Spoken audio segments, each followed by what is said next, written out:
இந்த படத்தை பார்க்கும்போது தான் தெரிஞ்சுது என்னை வினோத் செருப்புகள் அடிச்சிருக்காங்க. நல்ல டைட்டில் கிடைச்சிச்சு ஆக்சுவலி. இன்னைக்கு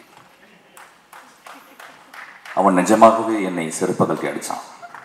என்னை மட்டும் வினோத் செருப்பை கழட்டி அடித்தான். நான் மேடையில் பேசும்பொழுதாவது என் நாக்கில் உண்மை தவழ வேண்டும் என்று நான் நினைக்கிறேன். இந்த படத்தில் வந்து அவன் ஏன் மியூசிக் டைரக்ஷன் பண்ணலை அப்படிங்கும்போது அதுக்கு ஒரு பெரிய அது வந்து ஒரு குருட்டாம்போக்கில் எடுக்கப்பட்ட ஒரு முடிவல்ல. இந்த படம் மக்கள் வந்து எல்லாரும் பார்க்கணும்னா நான் அவுத்து போட்டு கூட நிற்கிறதுக்கு தயாராக இருக்கீங்க இந்த இடத்துல. ஏன்னா அப்படிதான் உரைக்கும். கை தட்டலாமே கொஞ்சம். ஒரு குத்து டான்ஸு, நேக்கட் டான்ஸ் இங்கே ஆடலான் இருக்கு. இந்த படத்தை பாருங்க அப்படின்னு நான் நேக்கட் டான்ஸ் ஆடி நீங்கள் பார்த்தீங்கன்னா என்ன ஆவீங்க? பாலசக்தி சொன்னா இந்த மாதிரி படமே பார்த்ததில்லைன்னு. இந்த மாதிரி படத்தை பார்க்கவே போகிறது இல்லையா? இந்த மாதிரி படத்தை நான் பார்க்கவே போகிறதில்ல. மிக வசதியான காரு, அதுக்கப்புறம் 100 வருஷத்துக்கு வந்து சொத்து அப்படின்னு இல்லாம இந்த கதை பண்ணா சமூகத்தின் இதயத்தை கொஞ்சோண்டு தொற்றுலாம் அப்படின்னு வினோத் பண்ணியிருக்காங்க.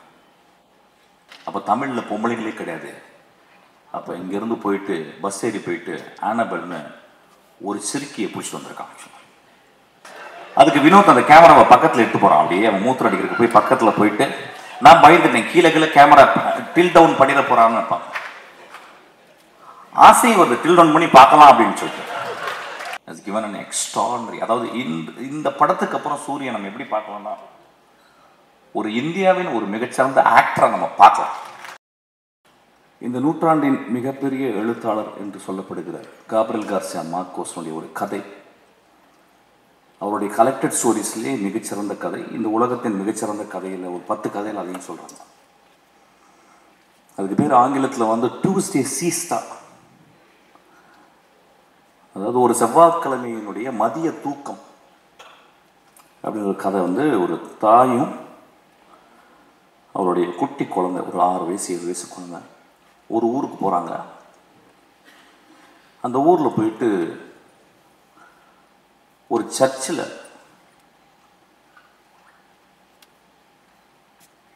தன்னுடைய மகனுடைய கல்லறை எங்க இருக்குன்னு கேட்டு போறான் அந்த தாய். அப்போ அந்த பாதிரியார் சொல்றாரு வந்து அந்த ரெஜிஸ்டர் கொடுத்து அதில் சைன் போட சொல்றாரு. அந்த தாய் சைன் போடுறான். அப்போ அவர் கேட்குறாரு, ஏமா இப்படியாப்பட்ட ஒரு பிள்ளையை பெற்ற அப்படின்றது. அப்போது ஒரு சின்ன ஃப்ளாஷாக காப்ரியல் கார்சியா எழுதுறார். அந்த மனிதன் அந்த மகன் அந்த ஊருக்கு வந்திருக்கான். ஒரு நாள் இரவு ஒரு கதவை உடைக்கிறான். அந்த வீட்டுக்குள்ள ஒரு பெண் தனியா இருக்கிறார். அவளுக்கு தெரிஞ்சிருச்சு யாரோ ஒரு திருடன் வந்து கதவை உடைக்கிறாங்க. நல்ல மழை வேற. அந்த பெண் ஒரு துப்பாக்கி எடுக்கிறான். அந்த துப்பாக்கி எப்படின்னா வந்து ஒரு 100 வருடங்கள் ஒரு 50 வருடங்கள் யூஸ் பண்ணாத ஒரு துப்பாக்கி. யாரோ தாத்தாவோ யாரோ உள்ள வச்சிருக்காங்க. அது மட்டும் தெரியுது. சின்ன வயசுலேருந்து பார்த்துருக்கேன். அந்த துப்பாக்கி தொட்டதே கிடையாது. துப்பாக்கி கண்டா பயங்கர பயம். வேறு வழி இல்லாமல் உள்ளே வந்தவன் ஒரு வேளை கொன்னுறான், திருடிட்டு ஒரு வேளை கொன்னுட்டானா என்ன பண்ணுறது அப்படின்னு ஒரு பயத்தில், அவன் யாருன்னு தெரியல, அவன் துப்பாக்கி எடுத்துகிட்டு போய் அந்த கதவுக்கு நேராக நிற்கிறான். கை உதறது. சார் யாரோ பேசுகிறீங்க சார் ப்ளீஸ். கை உதறது. அவன் அந்த கதவை உடைச்சிட்டு வந்தால் எவ்வளோ உயரத்தில் வருவான் எவ்வளோ அப்படின்ற மாதிரி அவன் வயிற்றை நோக்கி அந்த துப்பாக்கியை அப்படியே காட்டிக்கிட்டே இருக்கான். கை உதறது. அப்போ காப்ரியல் கார்சியா எழுதுறாரு, அந்த கை உதறலுக்கு காரணம் பயம், 28 வருடங்கள் தனிமை அப்படின்னு எழுதுறாரு.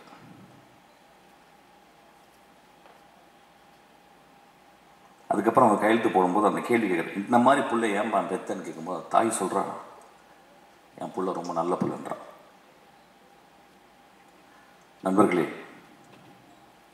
ஒரு பெரிய கேள்வி வரும், திருடனை பெற்ற தாய் எப்படி நல்ல பிள்ளைன்னு சொல்கிறான்? அப்படின்றது நீங்கள் அந்த கதையை படிக்கணும். ஒருவேளை தாய்க்கு எல்லா குழந்தைகளும் நல்ல குழந்தைகள் தான் நினைக்கிறேன். இந்த சமூகம் நிறைய குழந்தைகளை நிறைய தாய்கள் பெற்கிறாங்க. எல்லா தாய்களுக்கும் தன் மகன் அல்லது அந்த ஆண் நல்லவனாகவே இருக்கிறான். கை உதறலுக்கு காரணம் தன்னை கொலை செய்து விட போகிறான் ஒருவன் அப்படின்ற பயம். அதுக்கப்புறம் 28 வருட தனிமை அப்படின்றார். அது ஏன் அந்த இடத்துல எழுதுனான்னு தெரியல. அந்த மாதிரி ஒரு தனிமையான பெண் தான் இந்த கொட்டுக்காளி. ஆக்சுவலாக கீழே வந்து ஒரு சப்டைட்டில் போட்டிருக்காங்க, ரொம்ப எனக்கு உடன்பாடே இல்லை. an adamant girl. Instead of that they would have put an adamant society அப்படின்னு போட்டுக்கணும்னு நினைக்கிறேன். இந்த சென்னையில் வந்து கிட்டத்தட்ட வந்து ஒரு 95 விழுக்காடு 96 விழுக்காடு வந்து இங்கே இருக்கவங்க எல்லாருமே கிராமத்துலேருந்து வந்தவங்க, என்ன உள்பட. இங்கே வந்து முதல்ல மனப்பாடம் பண்ணுறது பஸ் நம்பர்களை, இப்போ யாரும் மனப்பாடம் பண்ணுறதில்ல. அதுக்கப்புறம் பீச்சுக்கு போகிறது, அதுக்கப்புறம் இந்த நகரத்தினுடைய உடைகள், அது பர்டிகுலராக ஜீன்ஸு, ஷூ போடுறதுக்கு வந்து கால் பழகணும், ஏன்னா கால் விரல்கள் விரிச்சுக்கிட்டு இருக்கும். இதெல்லாம் சேர்ந்து ஒரு 10 வருடத்தில் நாம் வாழ்ந்த பிறந்த வளர்ந்த இடத்தை விட்டு நடமாடிக்கொண்டிருக்கும் இந்த நகரத்தில் நாம் ஒரு நகரவாசிகளாகவே வாழ்ந்து கொண்டிருக்கிறோம். இங்கே வந்து வேற வேற ஜாதிகள் மறக்கப்படுகிறது, மதங்கள் மறக்கப்படுகிறது, நம்மளுடைய குற்றங்கள் மறக்கப்படுகிறது, நம்ம நல்லதெல்லாம் மறக்கப்படுகிறது. இங்கே பக்கத்தில் இருக்கிறவன் வந்து ஒரு நெய்பர் தான், ஒரு அண்டை வீட்டுக்காரன் தான். இங்கே யார் தாய் தந்தையா யாருமே பழகிறது கிடையாது. ஒரு கிராமம் அழிக்கப்படுகிறது. ஏதோ ஒருவன் அந்த கிராமத்திலிருந்து வெளியே வராமையே இருந்து கொண்டு இந்த கிராமத்தின் மூலம் இந்த உலகத்தை பார்க்கும் ஒரு தகுதி படைத்தவனாக, ஒரு மகா கலைஞனாக இருக்கிறான். ஏன்னா அவனுக்குள்ள எப்பயுமே அவனும் ஜீன்ஸ் போட்டு அவனும் ஷூ போட்டாலும் அவன் வந்து என் கிராமத்தில் இருக்க வேல்யூஸ் தான் இந்த உலகம். காப்ரியல் கார்சியா மார்க்கோஸ் சொன்ன அந்த கிராமம் தான் என்னுடைய கிராமமும் இந்த கொட்டுக்காளி வளர்ந்த கிராமமும் நம்புகிறான். அந்த கிராமத்தை விட்டு அவன் கடைசி வரைக்கும் வெளியே வரதே இல்லை. ஏன்னா அவனுக்கு அது ஒரு பெரிய முழுமையாக தெரியுது. அப்படி முழுமையாக தெரிந்த தமிழ் ஆளுமையில் பாரதராஜாக்கு அப்புறம் நான் வினோத்தை சொல்றேன்.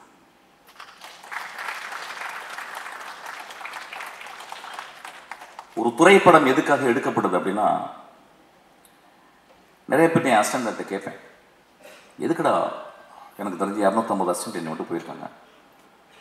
ஒரு வருஷத்துக்கு கிட்டத்தட்ட ஒரு 3000 அசிஸ்டன்ட் டைரக்டருக்காக வர்றவங்களை நான் சந்திக்கிறேன். கொஞ்சம் கூட சோம்பேறித்தனம் படாமல் அவங்கள்ட்ட நான் வந்து கேட்குறேன், எதுக்குப்பா நீ சினிமாவுக்கு வர்ற அப்படின்னு. அது இன்வேரியபிளாக என்ன ஆன்சர் இருக்கும் அப்படின்னா, சார் நான் சாதிக்கணும் சார், ஏதாவது ஒன்று பண்ணணும் சார் நான் அப்படின்னு சொல்லுவோம். அந்த கிட்டத்தட்ட எல்லா வெர்ஷன்ஸும் ஒரே மாதிரி இருக்கும். இல்லை சார் எனக்கு ஒரு கதை இருக்குது சார், நான் ஒன்று பண்ணணும் சார். இப்படி தான் இருக்கும். அப்படி தான் நானும் வந்தோம், லிங்குசாமி வந்திருப்பார், சங்கர் சார் இப்படி தான் வந்திருப்பார், எல்லாருமே மனிதர்கள் எல்லாருமே தான். இங்கே வினோத் ஒருவேளை என் அசிஸ்டன்ட் வந்தா, ஏன்டா வினோத் என்கிட்ட வந்த அப்படின்னு கேட்டால் அவன் இந்த ஆன்சர் சொல்லியிருக்க மாட்டான். சார் இந்த உலகத்தை என் கதை மூலியமா மாற்றணும் சார் அப்படின்னு வந்திருப்பாங்க. இந்த கதை மூலம் தமிழ்நாடையே மாற்றிருக்கான். எப்பயுமே சொல்லுவாங்க, நான் ரொம்ப பொங்கி பேசுவார், ரொம்ப எக்ஸாஜரேட் பண்ணி பேசுவார், ட்ராமாட்டிக்காக தான் பேசுவார் அப்படின்னா நான் எப்பொழுதுமே அது ஒரு சத்தியமாக எடுத்துக்கிறேன். ஒரு மேடையில் வந்து பேசும்போது அடுத்த வார்த்தை என்னன்னு எனக்கு தெரிஞ்சிட்டா நான் வந்து இந்த சமூகத்தை நான் நெருப்பு ஊற்றி கொளுத்துறேன்னு அர்த்தம். நான் மேடையில் பேசும் பொழுதாவது என் நாக்கில் உண்மை தவழ வேண்டும் என்று நான் நினைக்கிறேன். ஏன்னா வீட்டில் நிறைய பொய் பேசுவோம். மேடையை விட்டு கீழே நண்பர்கள்ட்ட நிறைய பொய் பேசுகிறோம், ப்ரொடியூசர்கிட்ட நிறைய பொய் பேசுகிறோம், நடிகர்கள்ட்ட நிறைய பொய் பேசுகிறோம். இந்த மேடையில் உண்மை பேச மட்டுமே நான் வந்திருக்கேன். அவ்வளவு தைரியம். ஏன்னா ஒரு பாலசக்திவேல் எப்படியாப்பட்ட டேரக்டர்னு எனக்கு தெரியும், நிறைய பேருக்கு லிங்குசாமிக்கு தெரியும். ஒரு 3 படத்தை எடுத்துட்டு அந்த படம் ரிலீஸ் ஆகணும்னு உட்காந்துருக்கான் ஒரு கலைஞன், மகா கலைஞன். அவன் எப்படியாப்பட்ட கலைஞன்றது ரொம்ப பக்கத்தில் சேர்ந்தவங்களுக்கு, அவன் படங்களை நேசித்து பார்த்தவங்களுக்கு மட்டும்தான் தெரியும்.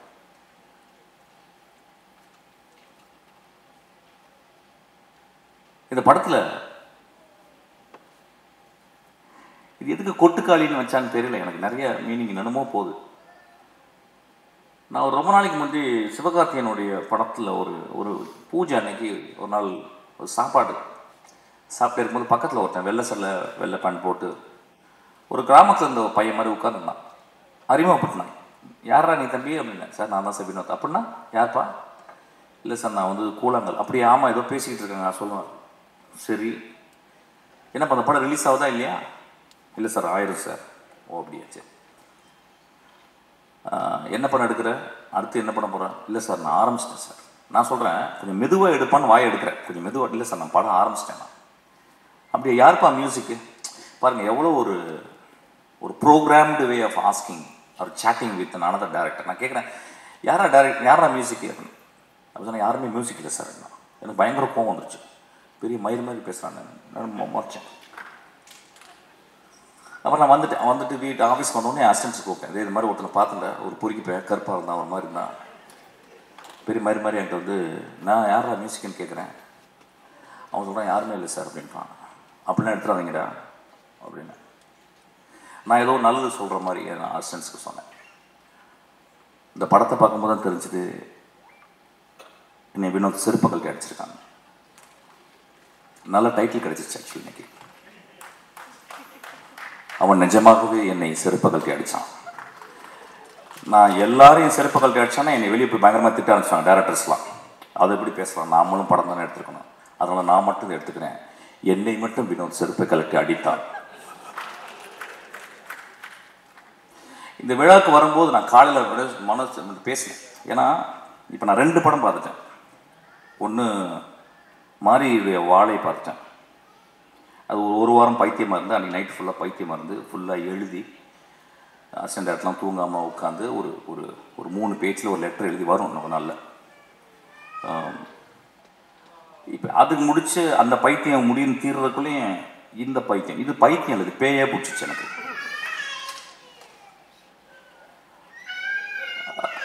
அப்போ வந்து இந்த படத்தில் வந்து அவன் ஏன் மியூசிக் டைரக்ஷன் பண்ணலை அப்படிங்கும்போது அதுக்கு ஒரு பெரிய அது வந்து ஒரு குருட்டாம்போக்கில் எடுக்கப்பட்ட ஒரு முடிவல்ல. The decision came out of his vision of cinema. அவன் எப்படி சினிமாவை ட்ரூத்ஃபுல்லாக பார்க்குறான் அப்படின்றதுக்கு ஒரு காரணம். ஏதோ ஒரு வகையில் நம்ம என்ன பண்ணுறோம், ஒரு மியூசிக் மூலியமாக நம்ம சட்டையை அயன் பண்ணிடுறோம், நம்ம திரைப்படங்களை நம்ம அயன் பண்ணிடுறோம். அவன் என் சட்டை என் திரைப்படம் சுருக்கமாகவே இருக்கணும் அப்படின்றான். என் பாட்டியினுடைய அந்த இடுப்பை சுற்றி இப்படி உள்ள சொருவா பார்த்தீங்களா, அது வெளியே எடுத்தால் எவ்வளோ சுருக்கம் இருக்கும் அந்த முந்தானையில், அந்த அளவுக்கு சுருக்கத்தை அவன் பார்க்குறான், அவ்வளோ ட்ரூத்து பார்க்குறான். இந்த படத்தை பற்றி நான் வந்து ஒரு 4 நாள் கண்டினியூஸாக என்னால் பேச முடியும். ஆனால் படத்தை பார்த்துட்டு வெளியே வந்தோடனே நைட்டு நான் என்ன பண்ணுறதுன்னு எனக்கு தெரியல. வழக்கம் போல் சொன்ன மாதிரி நல்லா இருக்குப்பா, சூப்பர்ப்பா, நல்ல ட்ரை பண்ணியிருக்கேன். இப்போ நிறைய பேர் சினிமா பாட்டு வந்தோன்னா உஷாராக பேசுகிறது எப்படின்னு கேட்டிங்கன்னா வித்தியாசமாக முயற்சி செஞ்சுருக்கேன். அது கெட்ட வார்த்தை சொல்லி தான் சொல்லணும், பட் அது சொல்ல முடியாது, போர் அடிக்குது எனக்கு ஆக்சுவலாக. அந்த மாதிரி எதாவது பேசிட்டு போயிடுறது, இல்லைன்னா நல்ல ஃபீச்சர் இருக்குப்பா அப்படின்றது, அப்புறம் ரொம்ப மோசமாக ஒரு தடவை பார்க்கலாம் அப்படின்றது. நண்பர்களே, இங்கே வரும்போது யோசிச்சேன் நான் என்ன பேசணும், இந்த படத்தை நான் வந்து எப்படி மக்கள்கிட்ட கொண்டு போய் சேர்க்கணும். ஏன்னா என் லைஃப்பில் இது ஒரு பெரிய பொறுப்பாக நான் பார்க்குறேன். என் மகள் பிறக்கும்போது என் மனைவியின் கையில் என் மகளை பார்த்துட்டு நான் எவ்வளோ சந்தோஷப்பட்டனோ அதே மாதிரி இந்த படத்தை பார்த்தப்ப சந்தோஷப்பட்டேன்.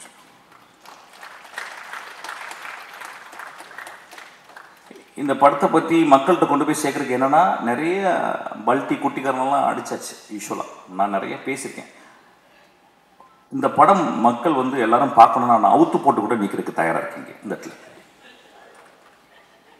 ஏன்னா அப்படி தான் உரைக்கும். கை தட்டலாமே கொஞ்சம். ஒரு குத்து டான்ஸு, நேக்கட் டான்ஸ் இங்கே ஆடலான் இருக்கு. இந்த படத்தை பாருங்க அப்படின்னு. நான் நேக்கட் டான்ஸ் ஆடி நீங்கள் பார்த்தீங்கன்னா என்ன ஆவீங்க? அதை எக்ஸ்ட்ரா போஸ்ட் பண்ணி நீங்கள் அப்போ அந்த படத்தை போய் பாருங்கன்னு சொல்லலாம். இந்த கொடுமை எப்படின்னு கேட்டிங்கன்னா, இந்த தமிழ் சமூகத்தில் வந்து அது இந்திய சமூகத்தில் வந்து ஒரு நல்ல படத்தை பார்க்குறதுக்கு, நல்ல படம்னா எப்படின்னா ரொம்ப ஃபிலாசபிக்கலான கொஸ்டின் அது. ஆமாம், நான் 2 நிமிஷம்லாம் பேசலாமா? 1 மணி தான் பேசுகிறேன். பேசுது இடக்கு முடக்க அதை பேசினா பிரச்சனை ஆயிரும் உனக்கு. ஓகே, நல்ல படம் அப்படின்னாவே நம்ம நண்பர்கள், நம்ம நம்ம நம்ம ரசிகர்கள், நம்ம ரொம்ப நேசத்துக்குரிய நம்மளுடைய ரசிகர்கள் என்ன சொல்லிடுறாங்க வந்து, ஓகே புரிஞ்சிச்சு. அதாவது வந்து பாலசக்திவேலு, மிஷ்கின்னு, ராமு, வெற்றிமாறன் நல்ல படம் சொல்லிட்டா கொஞ்சம் பார்த்தே போவோம் அப்படின்ற மாதிரி கொஞ்சம் யோசிச்சு போவோம். ஏன்னா சினிமா பார்க்க வர்றதே அவுத்து போட்டு ஆடுறதை பார்க்குறதுக்கு தான். சினிமாக்கு நிறைய பேர் ஆடுறது, அதாவது இன்னும் என்கிட்ட பேசுகிறாங்க, அந்த சார் அந்த குத்துப்பாட்டு ஒன்று போட்டிங்களே சார், அது மாதிரி இன்னொன்று போடுங்க சார். நான் என்ன போட தான் செய்ய முடியும். நண்பர்களே, ஒரு மார்க்கெட்டுக்கு போகிறோம், ஒரு குழந்தையை கூட்டிகிட்டு, ஒரு பெண் குழந்தையை கூட்டிகிட்டு ஒரு கத்திரிக்காய் எடுக்கிறோம். எங்கள் அம்மா சின்ன வயசில் எனக்கு கத்திரிக்காவை எப்படி வாங்குவது அப்படின்னு சொல்லி கொடுத்துருக்காங்க. ஒரு சவுச்சவை எப்படி பார்த்து வாங்கணும்னு சொல்லி கொடுத்துருக்காங்க. ஒரு பழத்தை வந்து தட்டி பார்த்து, அந்த பழம் தட்டி பார்த்து பழுத்திருக்கான்னு பார்த்து வாங்க சொல்லிட்டாங்க. ஆனால் நம்ம சமூகத்தில் ஒரு கலைப்படைப்பை மட்டும் வெகுஜன சினிமாவாகவே மட்டுமே பார்க்க பழகிருச்சு. இன்னைக்கு 16 வயதுல எடுத்தா ஓடுமானே டவுட் வந்துச்சு. என் ஆதங்கத்தை இங்கே கொட்டி தீர்க்கவில்லை. இந்த படத்தை நான் மக்கள்கிட்ட கொண்டு போய் எப்படி சேர்க்கறதுன்னு யோசிச்சுக்கிட்டே இருக்கேன். இப்போ நகரத்தில் இருக்கவங்க எல்லாருமே நினச்சிக்கிறாங்க நம்ம எல்லாமே சிட்டி பேஸ்டு. அதை சொல்கிறாங்க இது கிராமத்து கதை. ஐயா, இது என் தாயின் கருவறை ஐயா. இந்த படம் என் மகளின் யோனி ஐயா. இந்த படம் பாலசக்தி சொன்னா இந்த மாதிரி படமே பார்த்ததில்லைன்னு. இந்த மாதிரி படத்தை பார்க்கவே போறது இல்லையா? இந்த மாதிரி படத்தை நான் பார்க்கவே போறதில்லை. இந்த படத்துக்கு முன்னாடி நான் என் படைப்புகள், என்னுடைய சினிமா அப்படின்ற நான் கீழே குனிஞ்சு அவன் காலை முத்தமிடுவேன். அந்த அளவுக்கு அந்த படத்தை பண்ணியிருக்கான். உங்களுக்கு ப்ரூவ் பண்ணணும்னா வினோத்தை கூட்டிங்க நின்று அவன் காலை முத்தமிடுறேன். நான் இளையராஜா காலை முத்தமிட்டிருக்கேன். நான் இளையராஜா காலை என்றைக்குமே தொட்டு கும்பிட்டதில்லை. நான் உதட கொண்டு போய் தொடுவேன். ஆக்சுவலி 2வது மனிதனாக இளையராஜாக்கு அப்புறம் அவன் கால்களை நான் முத்தமிடுவேன்.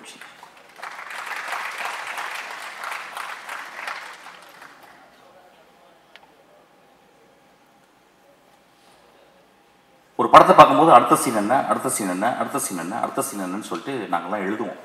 எழுதும்போது ரொம்ப கேர்ஃபுல்லாக, நான் இப்போ கூட வரும்போது என் தம்பிகிட்ட பேசிக்கிங்க, ஒரு படம் வந்து நல்ல கதையாக இருக்கணும், என்டர்டெய்னிங்காக இருக்கணும், இப்போ 3வது தேவைப்படுது எக்ஸைட்டிங்காக இருக்கணும்னு சொல்லிட்டு.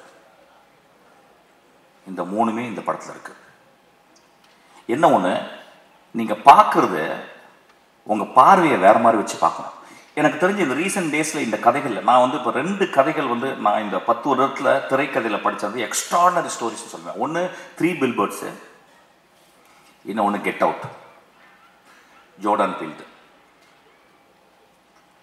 அதுக்கப்புறம் இந்த கதையை சொல்லுவேன். ஏன்னா அது 3மே எப்படின்னா, ஒன்று வந்து பிளாக் ஹாரர், இன்னும் வந்து ஒரு பெண்ணினுடைய தவிப்பு, தன் மகளை பறி கொடுத்துட்டு ஒரு பெண்ணுடைய தவிப்பு. இந்த படத்தில் ஒரு குடும்பம் ஒரு பெண்ணை வச்சுக்கிட்டு தவிக்கிறாங்க. அவ்வளவு சிறந்த மனிதர்கள் அந்த குடும்பத்தில் இருக்காங்க. அந்த குடும்பம் பார்க்கும்போது, படம் பார்க்கும்போது அவங்க கெட்டவங்க மாதிரி இருக்காங்க. எனக்கு ரொம்ப அந்த பெண்ணை விட அந்த குடும்பம் ரொம்ப நல்லதாக தெரிஞ்சு. வினோத் இந்த கேரக்டருக்கு வந்து வேற யாராவது பண்ணியிருந்தா நல்லா இருக்காதோ, நடிச்சிருவாங்களோங்கிறதுக்காக தன்னுடைய அக்காவையும் தன்னுடைய பெரியம்மா பொண்ணு தங்கச்சிகளாம் நடிக்க வச்சிருக்கான். இந்த படத்துல வந்து 2 காட்சிகள் நான் சொல்லுவேன்.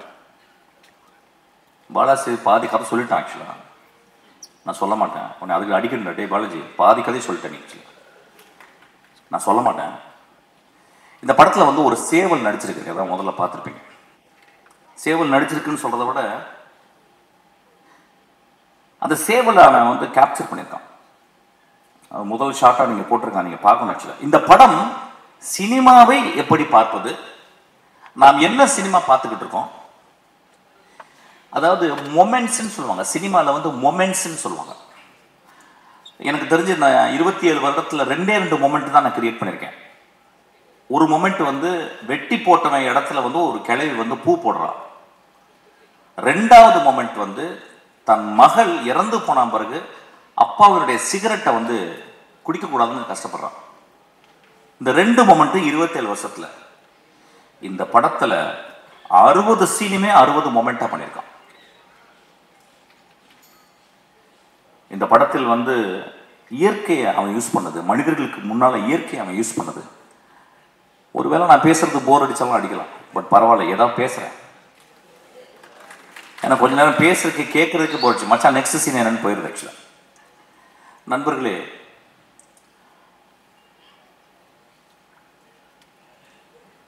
ஒரு நல்ல கதை, ஒரு நல்ல கதாசிரியர் தோற்கப்படுவதில் சமூகத்தால் கொலை செய்யப்படுகிறார். ஒரு நல்ல கதையும் ஒரு நல்ல கதாசிரியரும் அவ்வளவு பேரன்போட ஒரு சமூகத்துக்கு இந்த கதையை எழுதுனா பீச்சில் ஒரு பங்களா, மிக வசதியான காரு, அதுக்கப்புறம் 100 வருஷத்துக்கு வந்து சொத்து அப்படின்னு இல்லாம இந்த கதை பண்ணா சமூகத்தின் இதயத்தை கொஞ்சோண்டு தொற்றுலாம் அப்படின்னு வினோத் பண்ணியிருக்காங்க.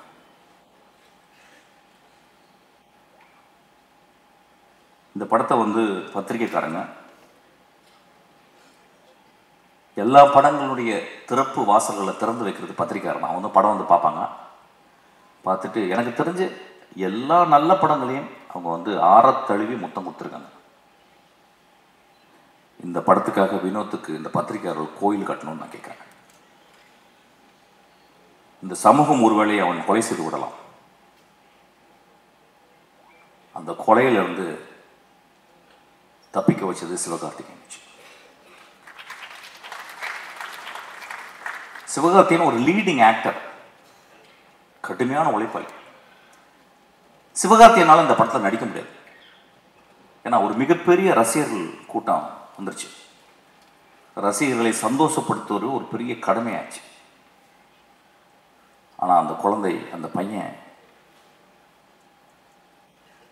நான் மிகச்சிறந்த படைப்பு பண்ணணும்னு ஆசைப்பட்டு கூழாங்கல்ல பார்த்தோன்னே, தம்பி இந்த படத்தை நான் தான் பண்ணுவேன்னு சொல்லியிருக்கான். அதுக்காக அந்த தம்பிக்கு ஒரு கோயில் கட்டணும். சிவகார்த்திகேயனுக்கு ஒரு குழந்தை பிறந்திருக்கு. சிவகார்த்திகேயனுக்கு இன்னொரு குழந்தையும் பிறந்திருக்கு. அதுதான் கொட்டுக்கதை. இந்த படத்தில் நடித்தவர்கள், அந்த அண்ணா பென் ஒருத்தர் நடிச்சிருக்கா. தெரியல, தமிழில் இருக்க பெண்ணுங்கள்லாம் இப்போல்லாம் நடிக்கவே வரதில்லை நல்ல படங்களுக்கு.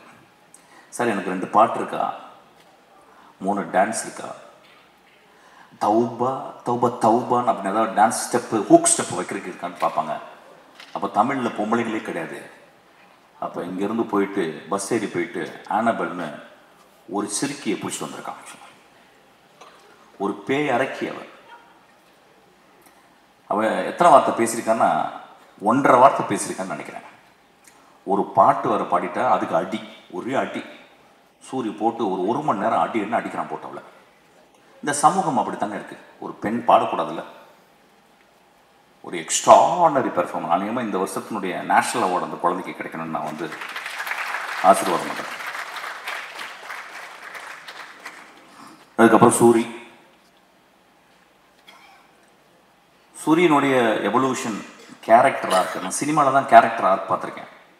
ஒரு கதையின் கதாநாயகன் ஃபஸ்ட்டு சீனில் வந்து மோசமாக இருப்பான். கடைசி சீனில் ஒரு பெரிய மகானாக இருப்பான். ஃபஸ்ட்டு சீனில் மகானாக இருப்பான், கடைசி சீனில் வந்து கொடுங்கோலனாக மாறிடுவான். இது ஒரு கேரக்டர் ஆர்க்கு. இது சினிமாவில் தான், சாரி, கதைகளில் தான் நடக்கும். நிஜ வாழ்க்கையிலே சூரிக்கு நடந்திருக்கு. ஒரு கமெடியனாக உருவாகி இன்னைக்கு ஒரு உலகம் போற்றும் ஒரு நடிகனாக மாறியிருக்கான். நான் அன்றைக்கி நைட்டு இரவு உட்காந்து பேசினேன். என்னடா மகனே நீ இப்படி, எங்கடா உனக்கு ஏதாவது அருள்கிருள் வந்துருச்சா, இல்லை காதில் ஏதாவது உனக்கு ஏதாவது ஒரு அசரீதி கேட்டுச்சா, உன் வாழ்க்கையில் இப்படியாப்பட்ட முடிவுகள் எடுத்து இப்படி நீ வேகமாக அப்படியே வெற்றிமாறன், அப்படியே கருடன், அப்படியே ராம், இன்னைக்கு ஒரு எக்ஸ்ட்ராடனரி. எனக்கு தெரிஞ்சு இன்னைக்கு தமிழ் சினிமாவின் மிக முக்கியமான 2 நடிகர்கள் நான் சொல்லுவேன், வந்து விஜய் சேதுபதியும் சூரியன் நான் சொல்லுவேன். நான் விஜய் சேதுபதி ஒர்க் பண்ணேன், 67 நாட்கள் ஒர்க் பண்ணேன். ஒரு நாள் கூட எங்கள் 2 பேருக்கு ஒரு சின்ன உராய்வு கூட ஏற்படல. அந்த குழந்தை அவ்வளவு கண்ணியமாக, அவ்வளவு மேன்மையாக நேசித்து ஒரு கேரக்டர் நடிச்சிருக்காங்க. இந்த படத்தில் சூரிய அதே மாதிரி தான். எனக்கு தெரிஞ்சு இந்த படத்தில் சூரிய தவிர வேற யாராவது நினைச்சு கூட பார்க்க முடியாது. சூரிய ஒரு இடத்துல மூத்திரம் அடிச்சிருக்கான், நடிக்கவே முடியும், இந்த மாதிரி வாழ்ந்திருக்கான். அதுக்கு வினோத் அந்த கேமராவை பக்கத்தில் எடுத்து போறான். அப்படியே அவன் மூத்திரம் அடிக்கிறதுக்கு போய் பக்கத்தில் போயிட்டு, நான் பயந்துட்டேன் கீழே கேமரா டில் டவுன் பண்ணிட போறான்னு இருப்பான். ஆசையும் வருது டில் டவுன் பண்ணி பார்க்கலாம் அப்படின்னு சொல்லிட்டு. ஆனா அப்படியே மேலே வச்சு அதுக்கப்புறம் சூரிய திரும்பி பார்க்கலாம். மனிதர்களே என்ன பெர்ஃபார்மன்ஸ், என்ன எவ்வளவு நம்பிக்கை அந்த கேமரா மேல. முதல் சீனை வந்து அவன் கிட்டத்தட்ட ஒரு 4 நிமிஷம் கேமரா எடுத்து போயிட்டு, ஒரு அம்மா குளிச்சுட்டு அதை தலையில் தண்ணியை தொளிச்சுட்டு தன் மகள் இப்படி பண்ணிட்டாலே, மகள் இப்படி பண்ணிட்டேன்னு அவள் கோயிலுக்கு போகிறத வந்து ஒரு extreme long shot. I think இந்தியாவில் ஒரு லாங்கஸ்ட் ஷாட்டாக கூட இருக்கும்னு நினைக்கிறேன். அங்கே எடுக்கும் போதே அவன் அதோடைய கான்ஃபிடென்ட்டை சொல்கிறான், நான் என்ன மாதிரி படம் பண்ண போகிறேன், என்ன மாதிரி படத்தை நீங்கள் பார்க்க போகிறீங்கன்றது அவன் பிச் பண்ணுறான். இந்த படத்தை பற்றி இன்னொரு தருணத்தில் நிறைய பேசலாம். ஏன்னா இங்கே வந்து மொத்தமே 4 டேரக்டர்ஸ் தான் வந்திருக்கோம். நான் வந்து ரொம்ப நேரம் டைம் எடுத்துக்கிறேன், நிறையா பேசுவேன், என்னால் பேச முடியும். So Soori has given an extraordinary, அதாவது இந்த படத்துக்கு அப்புறம் சூரியை நம்ம எப்படி பார்க்கலாம்னா, ஒரு இந்தியாவின் ஒரு மிகச்சிறந்த ஆக்டரை நம்ம பார்க்கலாம். அது ஏன் சொல்கிறேன்னா, அந்த அளவுக்கு அந்த கேரக்டர் அவன் மண்ணிலிருந்து, அந்த வெறுங்காலில் இருந்து நான் பார்த்தேன். சூரிய செருப்பு போட்டுக்கான், செருப்பு போடாமல் அவன் அப்படியே அதுக்குள்ளே ஒரு அதான் சொன்னாங்க, ஏதோ அந்த டீட்டெயில் வந்து கால், அதை வந்து சூரிய சொன்னதான் நல்லது, சூரிய சொன்னது தான் அது நல்லாயிருக்கும். ஆக்சுவலி எப்படி அதை நடித்தா அந்த குரலுக்காக நான் அந்த கழுத்தில் இது பண்ணிட்டு பார்க்கும்போது நான் ஒரு இடத்துல உத்து பார்த்தேன், இந்த இடத்துல கழுத்து நரம்பு வந்து புடைக்குது. ஸோ நடிக்கலை அந்த இடத்துல. He took so much of sincere and truthfulness to exhibit something extraordinary. கேள்விப்பட்டேன் வந்து கூழாங்கல் பார்த்த உடனே சூரி விரட்டி போயிருக்கான். ராம் என்கிட்ட சொன்னான். ஆனால் கிட்டத்தட்ட டெய்லி 2 தடவை ஃபோன் பண்ணி, ராமண்ணா கொஞ்சம் வினோட்ட சொல்லுங்கள், அடுத்த படம் எந்த படமாக இருந்தாலும் அதில் ஒரு சின்ன கேரக்டராக நடிக்கணும், அதுக்காக சூரிக்கு நம்மலாம் கிளாப் பண்ணோம். அதாவது ஒரு கலைஞன் இன்னொரு கலைஞனை தேடி ஒரு சீனாவும் நான் நடிக்கணும்னு சொன்னா பாருங்க, அவன் ஒரு பெரிய மேதை தான். அவன் பெரிய மேதை தான்.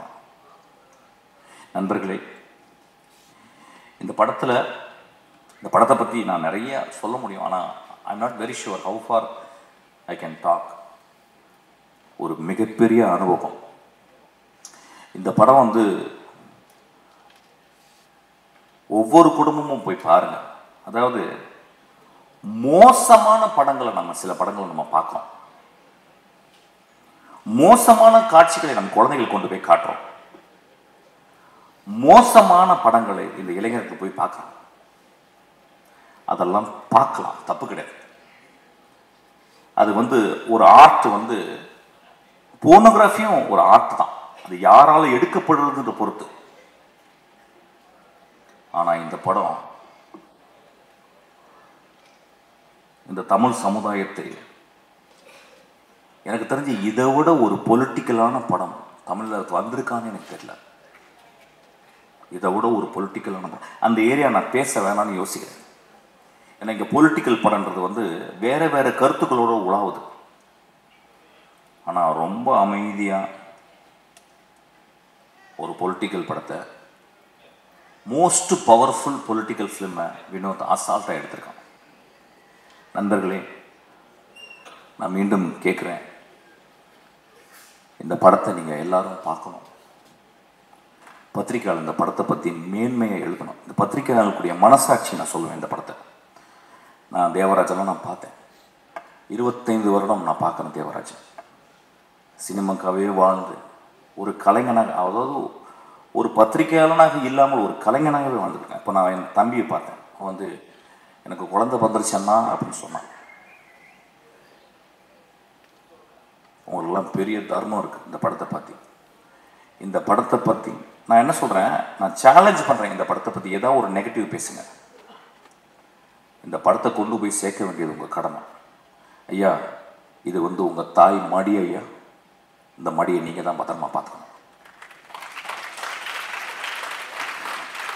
நான் ரசிகர்கள், சினிமாவை நேசிக்கும் ரசிகர்கள், ஒவ்வொரு தடவையும் சினிமா ரசிகர்களால், அந்த தாயுள்ளம் கொண்ட ரசிகர்களால் கண்டுபிடிக்கப்பட்ட மகா ஆளுமைகள் தான் பாரதராஜா, மணிரத்னம், பாக்யராஜ், பாலச்சந்தர், பாலா, வெற்றிமாறன், ராம், பாலாஜி சக்திவேல்.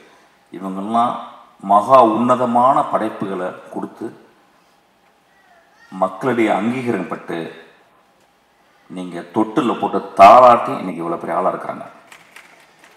அந்த மாதிரி தங்கத்தில் ஒரு தொட்டில் கட்ட வேண்டிய என் குழந்தை வினோத். கடைசி விவசாயி பார்த்துட்டு வந்து நான் அவ்வளவு கஷ்டப்பட்டேன். தியேட்டரில் 4 பேர் தான் இருந்தாங்க. ஒரு மகா உன்னதமான படைப்பு அது. அதுக்கு கேட்டால் என்ன சொல்கிறாங்க, ஏன் சார் ஃபாஸ்ட்டாக இல்லைன்றாங்க. ஐயா, ஏன் ஒரே நாளில் குழந்தை பிறக்கக்கூடாது?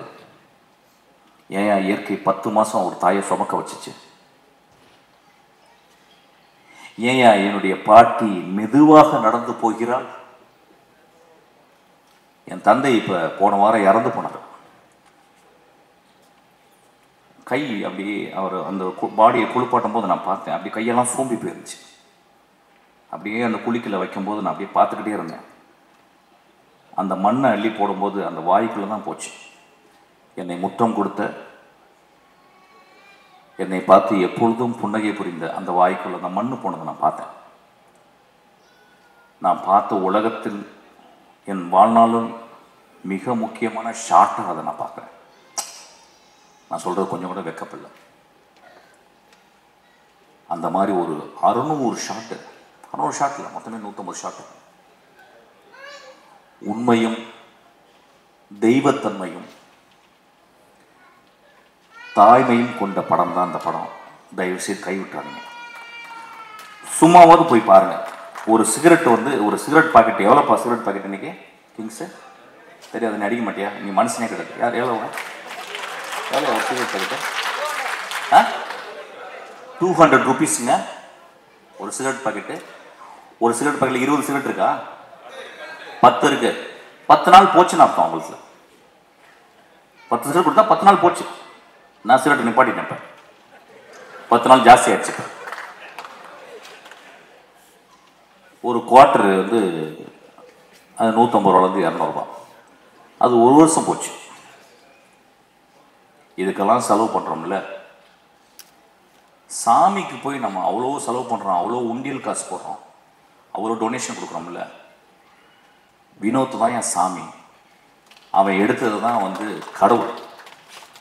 தயவு செய்து பாருங்க